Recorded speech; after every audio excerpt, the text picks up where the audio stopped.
Bapak? Pripun kabarnya Bapak hari ini? Alhamdulillah sehat. Alhamdulillah.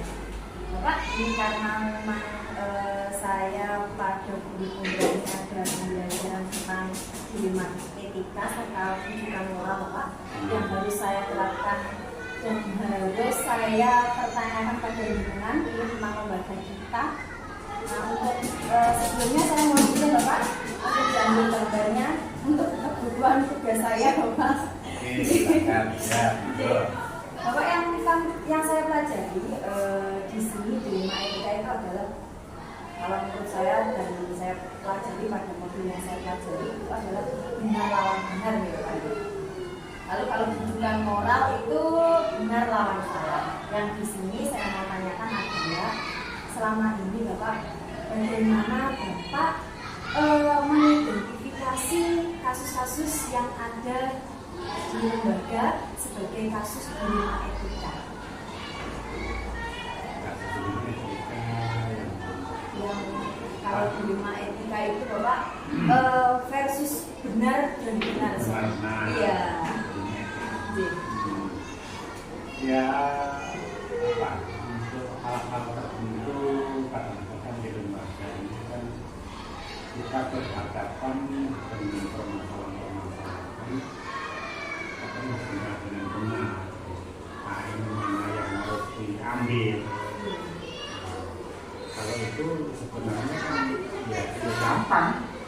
Benar dengan benar berarti kan dua-duanya benar. Namun kan ada yang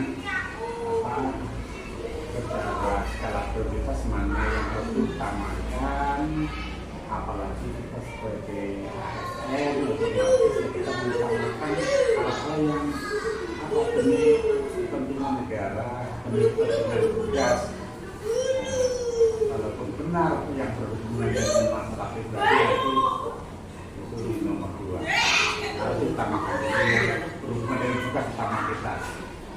Jadi kita harus mengambil tugas utama kita atau kita harus mengambil kewajiban bersama dulu ya Pak. Yeah. Menggelantarakan kepentingan pribadi betul ya Pak. Yeah. Selanjutnya Bapak bagaimana untuk menjalankan pengambilan keputusan Bapak di sekolah kita terutama untuk kasus-kasus di mana dua kepentingan tersebut benar lawan benar itu mengandung nilai kebajikan. Contohnya seumpama kalau ada anak di sisi lain itu sebagai orang tuanya itu sebagai aparat seumpama ada kasus anaknya itu sebagai putra aparat yang satu itu sebagai pendidikan. Bagaimana Bapak menyikapi mengambil keputusan dengan nilai-nilai kebajikan? Kaitannya dengan juga terus yang mana kasus itu bermuara pada anak yang kebetulan tadinya ada anaknya justru kita harus bisa memberikan pemahaman terutama kepada orang tua yang notabene apa sih jangan sampai kita hanya karena perasaan pakai karena ini pejabat atau apa kemudian kita biarkan kita ambil tindakan itu sebenarnya tidak benar ya. Masuk dilema dia Pak. Iya dilema. Kalau nanti takut bisa ada apa lagi kalau itu kaitannya dengan tulang dinas, tulang atasan kita di sana. Nah, tidak bisa. Jadi masalah kesalahan, masalah pelanggaran justru harus kita dudukkan itu sesuai dengan prosedurnya. Jadi kita harus mengambil keputusan sesuai prosedurnya. Sesuai dengan prosedurnya. Boleh ini anaknya atau bahkan atasan kita sendiri kalau itu salah harus kita proses.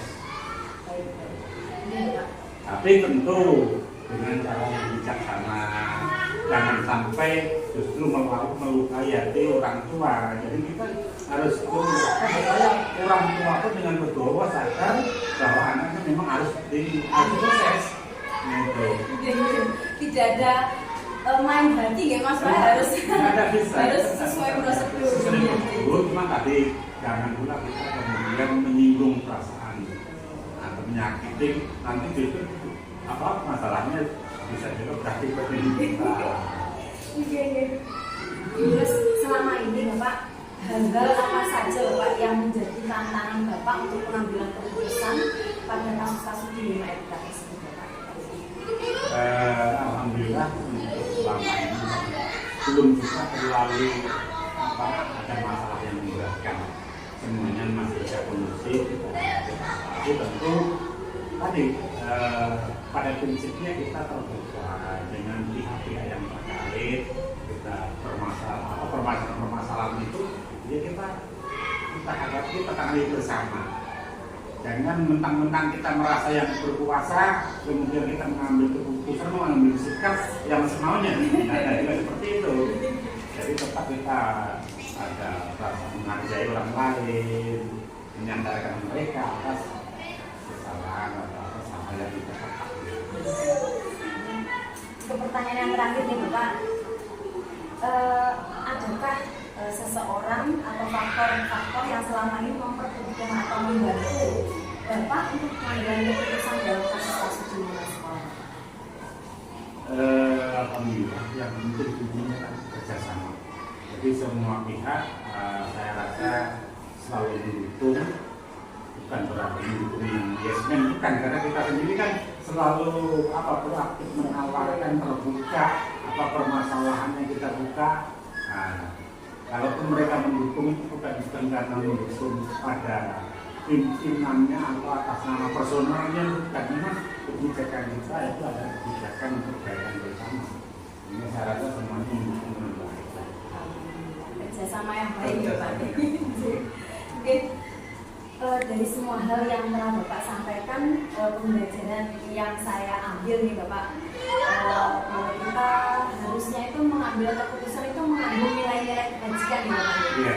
Ya, tapi ada nilai tanggung jawabnya juga, serta berpihak pada murid ya terutama. Ya, kalau dalam hal pembelajaran dalam kebijakan sekolah memang muatannya harus mengutamakan kepentingan murid. Nah itu. Mungkin terima kasih Bapak atas waktunya. Tadi pertanyaan terakhir saya mohon maaf Bapak mengganggu waktunya Bapak. Terima kasih atas waktunya, mohon doa restunya Bapak. Oke, semoga semuanya lancar. Ada hal yang kurang nanti bisa dikasihkan lagi. Terima kasih Bapak. Assalamualaikum warahmatullahi wabarakatuh.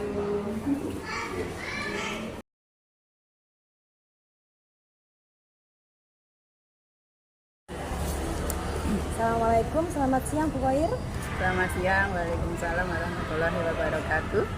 Sehat panjenengan Bu Khair hari ini? Alhamdulillah sehat. Ya, Bu Khair, pada kesempatan kali ini mohon maaf Bu Khair, saya izin mengambil gambarnya karena memang untuk keperluan tugas saya, guru penggerak ini. Pada kesempatan kali ini saya itu belajar tentang dilema moral dan rujukan moral dan dilema etika. Di sini Bu, yang ingin saya tanyakan sebelumnya, tapi untuk rujukan moral itu yang benar versus salah itu Bu. Ya, kalau kegiatannya ya seperti ada anak yang benar, tapi ada kaitannya juga tantangannya ada yang salah seperti itu.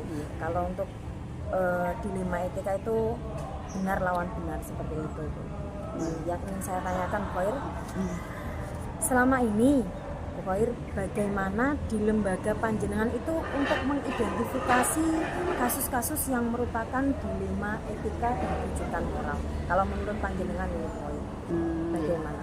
Kalau di lembaga kami itu ya kita cari dulu atau identifikasi dulu mana masalah yang termasuk dilema atau bukan. Betul nggih?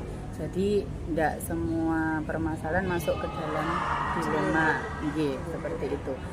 Jadi ya kita lihat konfliknya dulu, terus kita bermusyawarah sama warga sekolah tentunya untuk mencari solusi. Terima kasih Bu Khair. Berarti kita melihat dulu apa kasusnya dulu ya Bu Khair. Ya, kita identifikasi dulu apa termasuk rujukan moral atau dilema etika ngoten ini. Iya. Untuk selanjutnya Bu Khair, kalau di tempat Bu Khair itu bagaimana panjenengan itu menjalankan pengambilan keputusan Bu Khair? Karena terus terang kadangkala itu kan ada kasus-kasus yang memang harus diselesaikan itu secara bersama-sama gitu poinnya. Terutama kasus-kasus yang ada kepentingan bersama-sama yang merupakan benar atau salah untuk mengandung nilai-nilai kebajikan poinnya. Kalau di lembaga saya tidak bisa mengambil keputusan sendiri ya, karena saya harus melibatkan beberapa warga sekolah. Mungkin seperti kalau masalahnya itu ringan, mungkin saya bisa mengambil keputusan itu dengan bermusyawarah bersama wali kelas atau yang biasa melihat anak ini seperti apa. Kalau tidak bisa, baru mungkin saya bisa melibatkan komite atau mungkin bisa juga mendatangkan orang tua, seperti itu. Berarti ada kolaborasi antara guru, kepala sekolah, wali. Iya, kelas. betul sekali.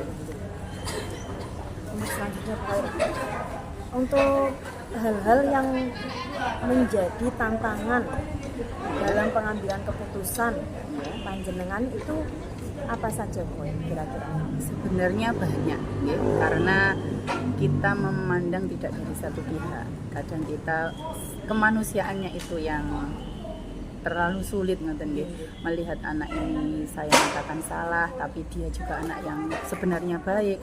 Tapi ketika saya mau memutuskan ini baik, ternyata perbuatannya memang salah. Jadi memang ada dilema. Iya, betul, dilema ya? Perasaan yang tidak bisa diungkapkan lah seperti itu. Jadi makanya itu tadi saya perlu musyawarah. Jadi tidak dari saya sendiri, ngoten. Mungkin itu yang terlalu besar problemnya di situ. Akhirnya kita harus melibatkan untuk kolaborasi untuk menetralkan agar saya tidak mungkin memberatkan salah satu pihak seperti itu. Jadi tidak salah lah mengambil keputusan. Selanjutnya Bu Khair untuk mempermudah atau membantu nih faktor-faktor atau ada beberapa pendukung ini kira-kira yang membantu dalam pengambilan keputusan kasus-kasus yang ada di lembaga ini kan siapa Bu? Ya itu tadi yang sudah saya sebutkan, kita tidak bisa sendiri nggih. Mungkin saya selaku kepala sekolah, ada guru wali kelas dan beberapa guru yang lain mungkin nggih. Terus ada komite juga sekolah sebagai warga sekolah atau yayasan lah seperti itu. Jadi itu yang kiranya nanti bisa memberikan masukan-masukan bagaimana agar keputusan yang diambil itu baik dan benar untuk semua kedua belah pihak lah. Pertanyaan yang terakhir nih Bu Khair dari saya. Dari semua hal yang telah panjenengan sampaikan, pembelajaran apa yang dapat panjenengan petik dari pengalaman Anda mengambil keputusan kira-kira? Sebenarnya banyak nih Bu, tapi yang paling poin mungkin ya itu adalah ketika ada masalah itu terjadi, tidak boleh mengambil keputusan itu tergesa-gesa secara emosi atau tanpa adanya pertimbangan dulu. Jadi sebentar. Jadi mohon maaf nggih Bu. Jadi dalam mengambil keputusan itu kita harus mengidentifikasi, mencari sebab akibatnya, terus kita musyawarahkan dengan pihak-pihak yang terkait, yaitu tadi kepala sekolah, guru kelas, mungkin teman-temannya yang saat itu melihat kejadian itu, atau mungkin kalau terlalu berat ya bisa kita konsultasikan dengan yayasan atau komite, bahkan bisa mendatangkan wali murid yang bersangkutan seperti itu. Jadi intinya tidak boleh mengambil keputusan dalam keadaan emosi atau tergesa-gesa. Harus bisa mengontrol emosi dan melihat jangka panjangnya seperti itu. Nanti keputusan itu berakibat seperti apa dan bagaimana kedepannya setelah keputusan itu diambil. Mungkin itu nggih pelajaran yang selalu saya berbuat berhati-hati nggih agar tidak ada masalah lagi setelah keputusan itu diambil. Mungkin itu. Terima kasih Bu Khair atas penjelasannya, sangat luar biasa sekali. Mungkin ya seumpama nanti kalau kita bisa jadi kepala sekolah, kita bisa mengambil istilahnya tumpang tindih dari pengalaman panjenengan lah. Ya mungkin kalau memang ada kesempatan itu ya tidak boleh aku kepala sekolah, jadi kita tetap harus belajar mana yang baik kita pakai, yang baik diperbaiki, yang salah ya diperbaiki lagi. Pokok intinya ya harus tetap belajar dan menerima masukan dari segala arah. nggih. Terima kasih Boy atas waktunya. Mohon maaf sudah mengganggu waktunya. Iya, Terima kasih juga atas sama-sama. waktunya. Nggih. Terima kasih, mohon permisi Bu Koir nggih. Terima atas kasih, kesempatan. nggih. Mohon maaf kalau ada kesalahan juga. Sami-sami. Terima kasih Bu Koir. Sama-sama. Assalamualaikum. Waalaikumsalam.